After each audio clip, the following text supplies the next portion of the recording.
दोस्तों, स्वीकार करने की हिम्मत और सुधार करने की नीयत हो तो इंसान बहुत कुछ सीख सकता है। Hello everyone, welcome back to my channel English by Chhavi sir channel पर आप सभी व्यूअर्स का स्वागत है। तो दोस्तों, आज मैं डिस्कस करने जा रहा हूँ महात्मा गांधी और उनकी बुक हिंद स्वराज से MCQs बेस्ड क्वेश्चंस को। दोस्तों, यह चैप्टर आपके बुंदेलखंड यूनिवर्सिटी झांसी के BA थर्ड ईयर सेमेस्टर 6 के इंग्लिश लिटरेचर के paper first Indian and new literatures in English के यूनिट फर्स्ट प्रोज वाले सिलेबस में पढ़ाया जा रहा है। तो चलिए इस वीडियो का पार्ट सेकंड स्टार्ट करें। उसके पहले आपको बता दें कि मैंने इस वीडियो का part first biography and works of Mahatma Gandhi के रूप में अपलोड कर दिया है। जिस किसी ने पार्ट फर्स्ट न देखा हो तो वह BA 6 सेमेस्टर नाम से बनी हुई प्लेलिस्ट में जाकर पार्ट फर्स्ट को देख सकता है। तो दोस्तों, चलिए अब स्टार्ट करते हैं पार्ट सेकंड। और इस पार्ट सेकंड में हम लोग MCQs बेस्ड पद्धति पर आधारित क्वेश्चन आंसर को पढ़ेंगे। So let's start the part second. दोस्तों, पार्ट सेकंड में जो हमारा पहला क्वेश्चन है, हिंद स्वराज और Indian home rule is a. जो हिंद स्वराज और इंडियन होम रूल है वो क्या है?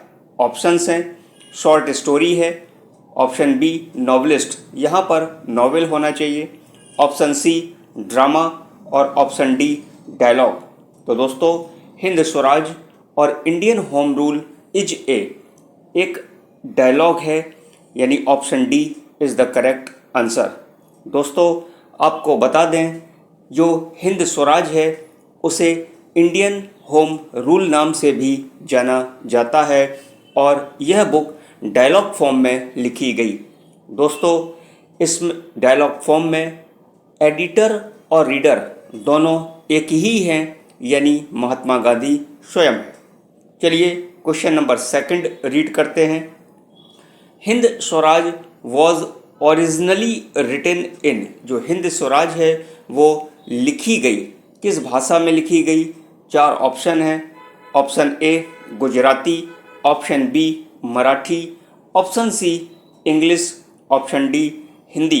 तो दोस्तों, आपको बता दें कि जो हिंद स्वराज है वो गुजराती भाषा में लिखी गई, यानी ऑप्शन ए आपका करेक्ट आंसर हो जाएगा। Question number third, Hind Swaraj was translated into English. जो हिंद स्वराज है उसका ट्रांसलेट किया गया, इंग्लिश में किया गया, तो वो किसके द्वारा किया गया? तो इस क्वेश्चन का जो राइट आंसर है वो ऑप्शन ए है, यानी Gandhi ji. Question number next, question number 4 है, Hind Swaraj was first published serially in the Indian Opinion in. Hind Swaraj first published हुई सीरियली, यानी क्रमबद्ध तरीके से, in the Indian Opinion in. तो किस सन में ये सीरियली इंडियन ओपिनियन में पब्लिश्ड हुई थी? तो क्वेश्चन नंबर 4 का जो राइट आंसर है वो है ऑप्शन डी, यानी 1908 में। क्वेश्चन नंबर 5 देखते हैं। Hind Swaraj was published in the book form. यहाँ पर क्वेश्चन कुछ दूसरा कह रहा है कि जो हिंद स्वराज बुक है वो बुक फॉर्म में कब पब्लिश्ड हुई? तो दोस्तों, ऑप्शन 4 दिए गए हैं। ऑप्शन ए में 1911 है, ऑप्शन बी में 1910 है और ऑप्शन सी में 1909 है। तो आपको बता दें कि ये जो 1909 वाला ऑप्शन है, option C is the correct answer. अब चलते हैं क्वेश्चन नंबर नेक्स्ट, यानी क्वेश्चन नंबर 6 पर। Hind Swaraj was banned. इसको बैन कर दिया गया by the British government, British government के द्वारा इन तो किस सन में ब्रिटिश गवर्नमेंट के द्वारा हिंद स्वराज जो पुस्तक है, जो बुक है, उसको बैन कर दिया गया था? तो दोस्तों इस क्वेश्चन का जो राइट आंसर है वो है ऑप्शन नंबर डी, यानी 1910 में इस किताब को बैन कर दिया गया था। Let's see the question number 7th। Hind Swaraj consist of, Hind Swaraj में कितने चैप्टर्स हैं? 22 चैप्टर्स, 20 चैप्टर्स, 23 चैप्टर्स और 24 चैप्टर। तो इस क्वेश्चन का जो करेक्ट आंसर है वो ऑप्शन नंबर बी, यानी हिंद स्वराज में आपके टोटल 20 चैप्टर्स हैं। और याद रखिएगा जो 18वें चैप्टर का नाम है उस चैप्टर का नाम है एजुकेशन, और यही 18वां चैप्टर आपके BA 6th सेमेस्टर के सिलेबस में है। Question number 8, passive resistance is included. जो पैसिव रेजिस्टेंस है वो इंक्लूड किया गया, तो आपको बता दें कि option number D is the correct answer, यानी हिंद स्वराज। ये जो किताब है महात्मा गांधी की हिंद स्वराज, इसमें पैसिव रेजिस्टेंस को इंक्लूड किया गया।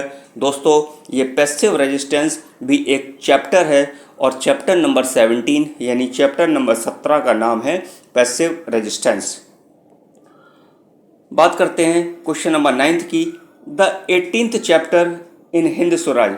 देखिए अभी जो मैंने ऊपर बताया वही क्वेश्चन यहाँ पर आया हुआ है। The 18th chapter in Hind Swaraj is, यानी हिंद स्वराज में 18वें चैप्टर का आपको नाम बताना है। तो ऑप्शन ए जो एजुकेशन है वो 18वें चैप्टर का नाम है। क्वेश्चन नंबर 10, चैप्टर 17th इन हिंद स्वराज। देखिए 17वें चैप्टर का भी नाम पूछ दिया गया। Chapter 17 in Hind Swaraj is, यानी हिंद स्वराज में जो चैप्टर 17 का नाम है उसका नाम है पैसिव रेजिस्टेंस। तो दोस्तों ये था आपका क्वेश्चन नंबर 10 का answer. Let's see the next question. अगला क्वेश्चन है 11th, Gandhi ji was against. जो गांधी जी थे वो किसके खिलाफ थे? तो दोस्तों option A is the correct answer, English language. जो गांधी जी थे वो इंग्लिश लैंग्वेज के अगेंस्ट थे। क्वेश्चन नंबर 12 देखते हैं, गांधी जी फेवर्ड। गांधी जी किसका फेवर किया करते थे?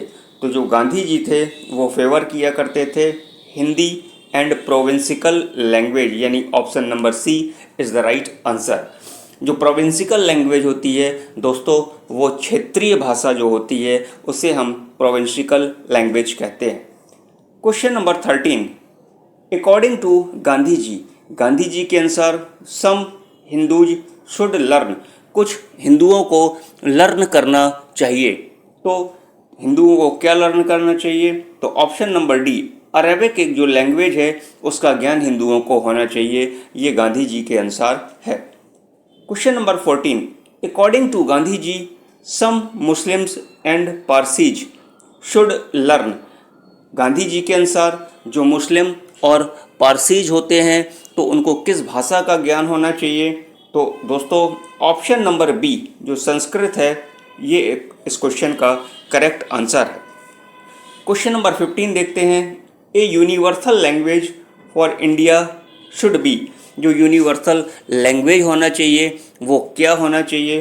तो option number D is the correct answer, यानी जो संस्कृत भाषा है वो यूनिवर्सल लैंग्वेज होना चाहिए।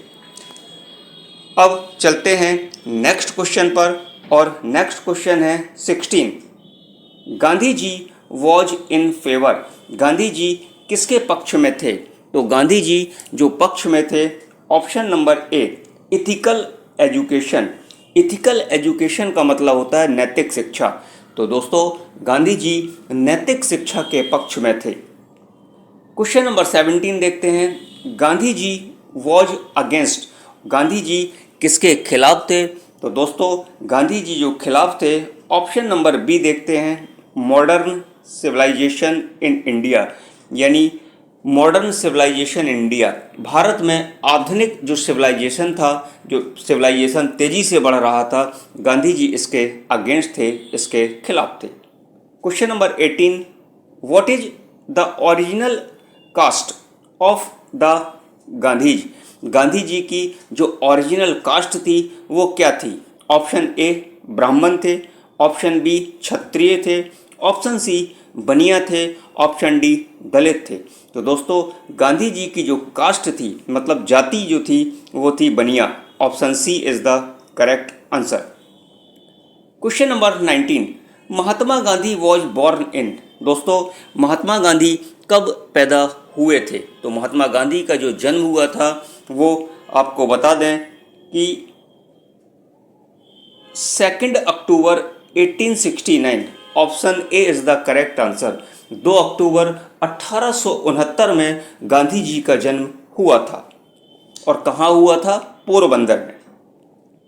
Question number 20, Mahatma Gandhi died in. Mahatma Gandhi ji की मृत्यु कब हुई थी? तो दोस्तों इनकी मृत्यु 30 जनवरी 1948 में हुई थी, यानी option A is the correct answer. अब बात करते हैं क्वेश्चन नंबर 21 की। What is the full name of Mahatma Gandhi? दोस्तों महात्मा गांधी का जो पूरा नाम था वो सब कोई जानता है।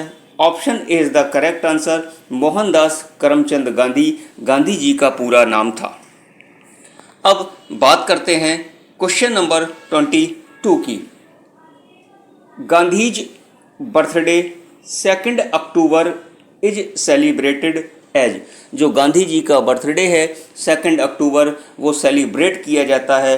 तो किसके रूप में सेलिब्रेट किया जाता है? तो दोस्तों option B is the correct answer. International day of non violence. जो गांधी जी का बर्थडे है वो international day of non violence के रूप में सेलिब्रेट किया जाता है। Question number 23, who studied law and jurisprudence in London. तो लंदन में किसने लॉ की पढ़ाई करी? तो क्वेश्चन नंबर 23 का जो राइट आंसर है वो सबको पता है, ऑप्शन सी महात्मा गांधी। यानी महात्मा गांधी लंदन में लॉ की स्टडी करने के लिए गए थे। Question number 24, where was Gandhi born. Gandhi ji कहाँ पैदा हुए थे? अभी देखिए जो क्वेश्चन नंबर आया था आपका पहले कि गांधी जी का जन्म कहाँ हुआ था, तो आपको बताया था 2 अक्टूबर 1869, और उसी में मैंने आपको बताया था कि पोरबंदर नामक जगह पर हुआ था। तो यहाँ पर वो क्वेश्चन आ गया है कि where was Gandhi born, Gandhi ji का जन्म कहाँ हुआ था? तो ऑप्शन डी देखते हैं, Porbandar. Question number 25, what was the name of Gandhi's father. Gandhi ji के पिताजी का क्या नाम था, उनके फादर का क्या नाम था? तो दोस्तों गांधी जी के फादर का नाम था Karamchand. Option B is the right answer. Last question है इस पार्ट का 26, at what age was Gandhi married. Gandhi ji की शादी किस वर्ष हुई थी, यानी किस एज में उनका विवाह हुआ था? तो इस 26 का जो करेक्ट आंसर है वो ऑप्शन ए है, 13, यानी 13 साल की उम्र में गांधी जी की शादी हो गई थी।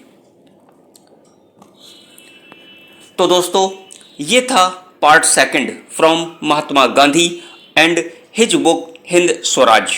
आपको कैसा लगा कमेंट करके ज़रूर बताइए, और यदि आप चैनल पर नए हैं तो English by Chhavi sir channel को सब्सक्राइब करें, बेल आइकन को प्रेस करें। दोस्तों वीडियो हेल्पफुल लगा हो तो वीडियो को लाइक करें और अपने दोस्तों के पास शेयर करना बिल्कुल भी मत भूलें। तो मिलते हैं आपसे नेक्स्ट वीडियो पर। तो तब तक आप खुश रहिए, मस्त रहिए और जहाँ रहिए प्रसन्न रहिए। और हाँ, आप अपना और साथ साथ अपनों का भी ख्याल रखिए। Thank you for watching.